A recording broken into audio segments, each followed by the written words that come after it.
Pour faire suite à ma dernière vidéo sur le BDNF et l'atrophie musculaire liée à l'âge, et surtout pour vous remercier de l'engouement et de tous les retours positifs que j'ai eus, j'ai décidé à travers cette vidéo de vous donner les clés de l'optimisation hormonale dans la synthèse musculaire. Donc il ne suffit pas de bouger pour libérer de la testostérone et de la GH, il faut un type d'effort bien précis. Pour que le corps envoie de la testostérone, il doit se sentir en quelque sorte menacé par une charge lourde sur l'ensemble du système nerveux. Donc oubliez les petits curls biceps isolés ou les élévations latérales pour les épaules. Ici, il va falloir des mouvements que l'on nomme polyarticulaires, comme par exemple les pompes, le squat, le soulevé de terre qu'on appelle deadlift ou les tractions par exemple. Il faut engager de gros groupes musculaires. Au plus vous sollicitez de gros muscles en même temps, au plus le pic hormonal est haut. Pour parler de l'hormone de croissance, j'utiliserai maintenant indifféremment l'acronyme GH du mot hormone de croissance pour parler de cette molécule. Donc la GH adore le lactate. En gros, voyez le lactate comme le turbo de votre corps.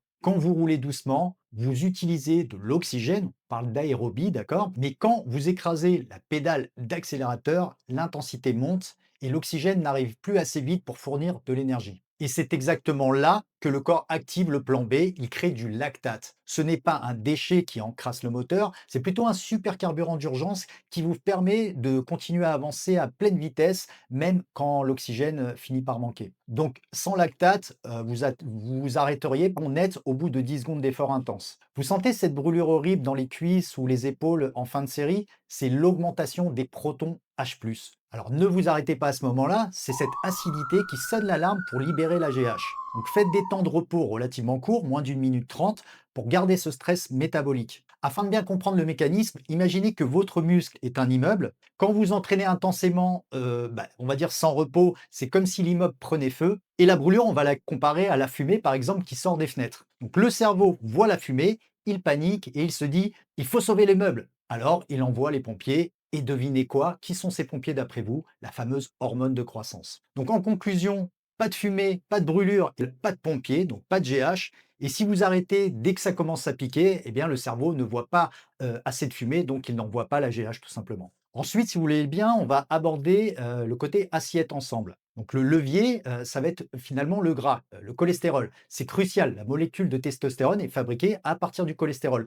On va dire que c'est le cholestérol qui va aider à fabriquer la molécule mère des hormones dite molécule sexuelle, hein, l'hormone sexuelle, la prégnénolone ou prégnénolone. Elle se situe au carrefour métabolique de plusieurs voies. Alors, si vous mangez light à 0% de matière grasse, vous tuez en quelque sorte la testostérone. Votre corps a besoin de bons gras, des œufs entiers, des avocats, de l'huile d'olive par exemple, pour fabriquer ces hormones. Pour synthétiser, pas de gras égale pas de libido égale pas de muscle. Ensuite, l'IGF-1 est produit par le foie en réponse à l'AGH, mais seulement s'il y a assez d'acides aminés. Donc l'hormone de croissance lance l'ordre de construire, mais l'IGF-1 est le chef de chantier. Si vous n'avez pas assez de protéines dans le sang, le foie ne produira pas assez d'IGF-1. Donc assurez-vous d'un apport protéique suffisant, autour de 1,5 g par kilo de poids de corps. Et si vous faites de l'activité physique, bien entendu, et vous devez faire de l'activité physique. Au passage, je vous donne un petit hack GH. L'insuline est l'ennemi juré de la GH. Quand l'insuline monte, c'est-à-dire le sucre, la GH descend.